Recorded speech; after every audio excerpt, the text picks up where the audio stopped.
Bonjour à tous chers amis, good morning everyone, how is it going today, or maybe good afternoon, or even good evening. L'objectif de cette vidéo, c'est améliorer votre anglais, réussir votre entretien, par exemple un entretien d'embauche, un entretien de stage, etc. lorsqu'il y a de l'anglais. Alors, vous allez voir, c'est plein de bon sens et je vais mélanger mon expérience de formateur en anglais avec mon expérience de celui qui a, comme vous, sans doute déjà passé des entretiens ou qui en a déjà fait passer. Donc, vous avez deux cas de figure pour un entretien avec de l'anglais. Soit l'entretien est en français avec passage en anglais, c'est le cas sur la plupart des postes. Soit vous avez des postes spécifiques où avec beaucoup de responsabilités où tout se fait intégralement en anglais parce que vous êtes vraiment dans un environnement typiquement anglophone et peut-être dans une entreprise anglophone, ok?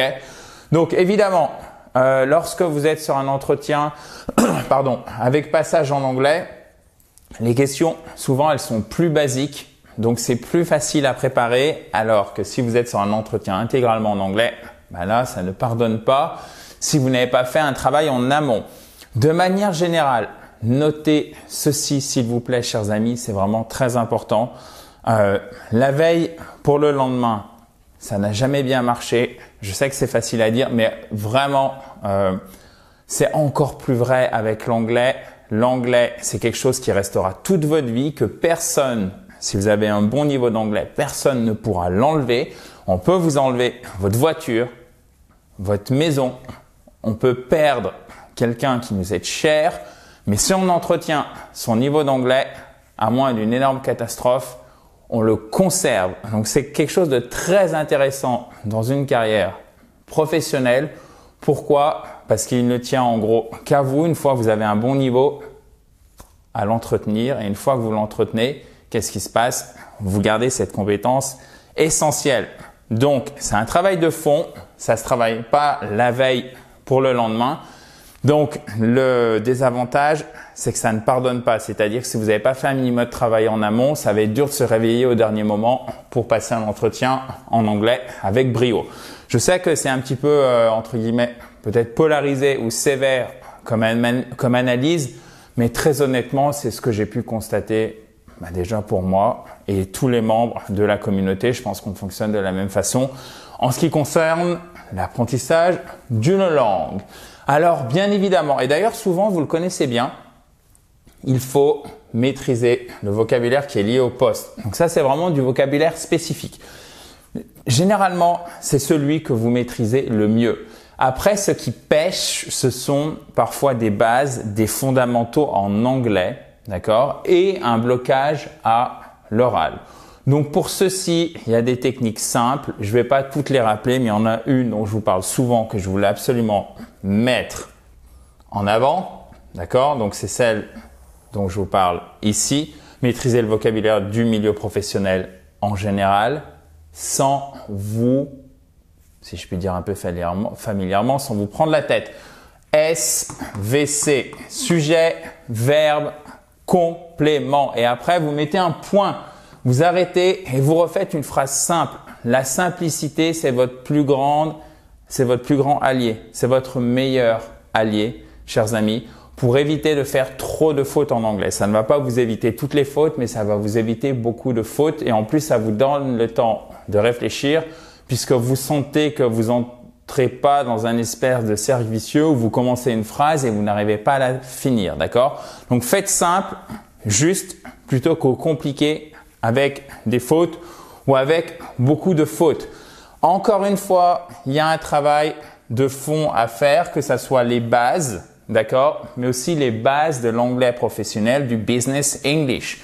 C'est d'ailleurs pourquoi je vous ai préparé un tout nouveau programme, chers amis, dont vous pouvez voir la page de présentation ici, en cliquant sur le i en haut à droite ou sur le lien qui est juste en dessous, qui s'appelle Maîtriser l'anglais professionnel et qui est disponible jusqu'à dimanche soir. Donc ça dépend au moment où vous voyez cette vidéo, mais il est disponible jusqu'à dimanche soir. C'est un programme spécial Business English. Donc c'est vraiment de l'anglais professionnel. professionnel. Et vous pouvez aussi récupérer toutes les diapositives en cliquant, même chose sur le i en haut à droite. Et si vous êtes sur tablette ou sur mobile, pour voir la page de présentation du programme Business English de iSpeak Spoken et récupérer toutes les diapositives, c'est sur le lien dans la description.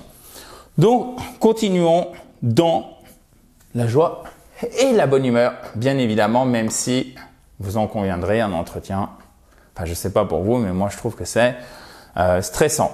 Donc les questions basiques. Aussi une petite chose dont je voulais absolument vous parler, j'y ai pensé en préparant la vidéo, enfin je pensais que je devais absolument vous en parler pour une fois, je n'oublie pas. C'est le fait que, surtout dans un environnement francophone, vous allez tomber sur des recruteurs qui maîtrisent soit très mal l'anglais, soit moins bien l'anglais que vous. Donc ça, c'est un avantage, mais il faut pas trop le pousser. Évidemment, le but, c'est pas de mettre le recruteur en difficulté, mais utiliser cet avantage pour faire sentir quand même que vous maîtrisez bien l'anglais. Et parfois, vous avez des gens dont c'est le métier de recruter en anglais qui le maîtrisent vraiment pas très bien, d'accord? Donc, ne soyez pas surpris à ce niveau-là, mais gardez toujours cet élément de recul par rapport à ces situations qui, à mon avis, dans une carrière, ne manqueront pas d'arriver et ça s'est peut-être déjà produit pour vous. Tell me about yourself. Donc là, c'est vraiment un fondamental. My name is, I'm, for example, I don't know, 45, j'ai 45 ans, I live, Et là, vous embrayez tout de suite sur votre présentation sur quelque chose de plus business, sur une présentation business. I've been working in the, I don't know, in the industry for 5 years. Je travaille dans ce domaine depuis 5 ans. Dans ce domaine, vous pouvez dire in this industry. Ça ne veut pas forcément dire dans l'industrie en tant que, c'est-à-dire le terme économique, secteur secondaire, d'accord? L'industrie au sens, par exemple, acier, automobile, etc. Ça veut aussi dire dans ce secteur. OK? Donc ça, c'est un faux ami, un semi-faux ami en anglais. Donc, il faut préparer votre présentation. Je peux pas tout vous mettre ici parce que sinon la plateforme, la vidéo va faire 3000 ans. Vous retrouvez tout de toute façon dans votre programme Business English et vous avez en plus en complément des vidéos YouTube. Je vous en ai fait une vraiment massive sur comment se présenter en anglais. What are your strengths and weaknesses? Bon, celles-ci, vous les connaissez. Évidemment que vous avez des weaknesses, ok? Strength, like that. Weaknesses, weak, ilon. Vous en avez. Évitez le perfectionniste dans la mesure du possible. Grand classique. Et des forces, bien évidemment, que vous en avez, ok? Bien évidemment que vous en avez.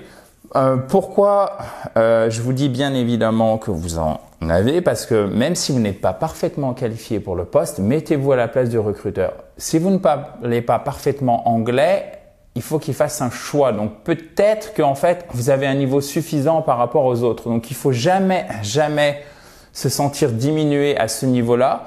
Et il n'y a rien de plus enthousiasmant quand vous recrutez quelqu'un que quelqu'un qui a envie d'apprendre et on sent que la personne, elle va faire l'effort pour monter en compétence rapidement, que quelqu'un qui est bon, mais qui est vraiment trop sûr de lui et qui ne va pas forcément bien travailler en équipe. Donc parfois, il y a des choix surprenants qui peuvent être faits. Donc jouez à fond sur votre personnalité pour compenser une éventuelle faiblesse au niveau de votre anglais. Why do you want to work here? Et là, il faut trouver des arguments authentiques et sincères. I would like to work here because 1, 2, argument. Second, 2, argument, etc., etc. Donc ça, vous les préparez. Vous pouvez reprendre toutes mes questions pour les préparer. Tell me about yourself. What are your weaknesses? What are your strengths? Why do you want to work here? What do we have? Why should we hire you for the job? Okay? Where do you see yourself in 5 years? Alors, de vous à moi, cette question m'énerve prodigieusement parce que personne n'en sait rien.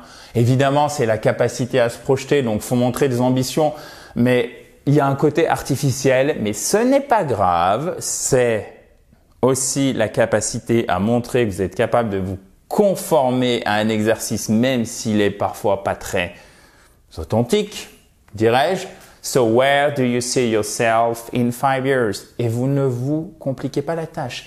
In 5 years, I see myself doing this or that. Vous voyez, vous reprenez la question. Pas besoin de faire des choses compliquées. Simplicité. OK? Kiss it. Keep it short and simple. Keep it short and simple. C'est vraiment la devise pour réussir votre entretien en anglais. Do you have any more questions? Of course, you have questions. You must have questions, guys. Because if you don't have questions, it shows that you do not care. Okay? And you want to care because you want to get the job. C'est extrêmement important, ok?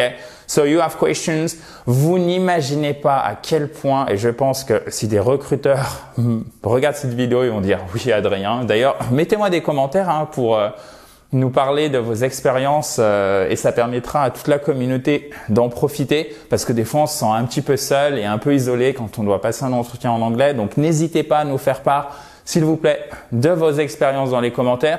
Vous n'imaginez pas à quel point même pour vraiment de très bons postes, vous avez des gens mais qui s'en fichent complètement. Ils se sont à peine renseignés sur l'entreprise. Ils font même pas le minimum d'efforts. Ça vous paraît peut-être complètement fou, mais ça arrive très très souvent quand vous êtes dans la peau d'un recruteur. Bon, si vous n'en avez pas, I had questions indeed, but they were all answered during the course of the interview. Au pire. Moi, je vous le mets en parenthèse parce que je pense, après c'est à vous de voir, que c'est une mauvaise idée. What are the next steps after this interview? Donc, interview, c'est l'entretien. OK? Donc là aussi, il y a un faux ami, même si parfois on va utiliser interview dans la langue de Molière. So, do you have any more questions? Vous n'oubliez pas, évidemment, le S. Yes, I have a few questions. I would like to know, first, this. I would like to know, second, that. Et là, si vous pouvez engager une discussion authentique, et d'ailleurs, ça marche en français, bien évidemment, vous marquez beaucoup de points, c'est sûr et certain. Je pense vraiment que c'est l'authenticité de votre anglais et de vous-même qui fera la différence. OK? Bon, dans la mesure du possible, vous préparez votre entretien et le top du top, c'est avec un anglophone. Alors, évidemment, on n'a pas un anglophone, hop, qui sort de la poche, in the pocket. No, there is no one, as far as I am concerned. So I don't know for you, but there is actually no one here. OK? Ça, c'est la même chose. Ça se prépare en amont. Donc, si vous avez un correspondant depuis un petit moment, là, ça va être génial pour vous parce que vous allez pouvoir prévoir l'entretien. OK?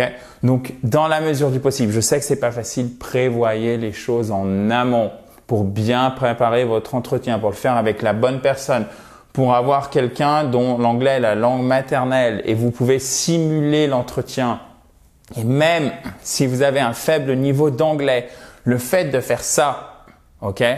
D'avoir préparé votre entretien, que ça soit ne serait-ce qu'en regardant cette vidéo YouTube et en complétant par d'autres vidéos. Et évidemment, ça sera encore plus efficace si vous le faites avec un anglophone et ou si vous suivez par exemple un programme comme Business English, puisque là vous allez plus en profondeur.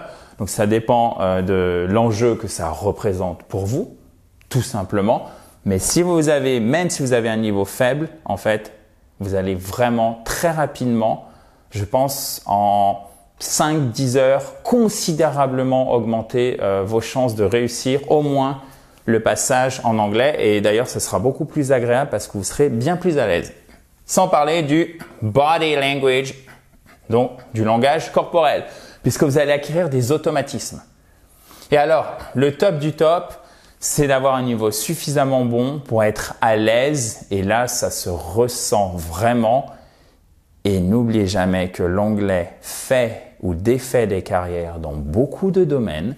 Je pense à tous ceux qui travaillent dans le médical, dans l'informatique, dans l'industrie, par exemple l'aéronautique, ok?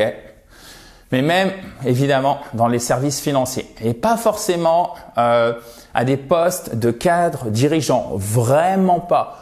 Du moment où vous devez avoir un poste d'encadrement ou sur des postes techniques, je suis prêt à parier, mais pas que pour ces postes, mais en particulier pour ces postes-là.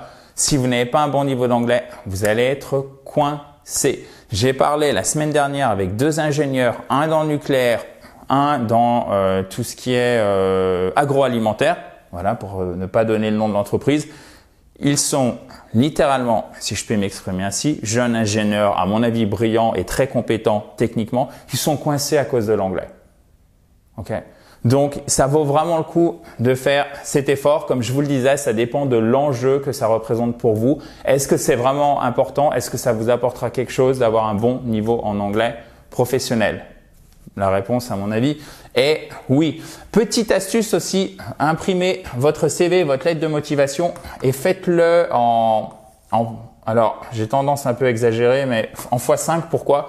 Parce que parfois, vous allez avoir le recruteur qui a imprimé votre CV parce que c'est lui que vous a sélectionné. Et à côté, par exemple, vous avez une psychologue.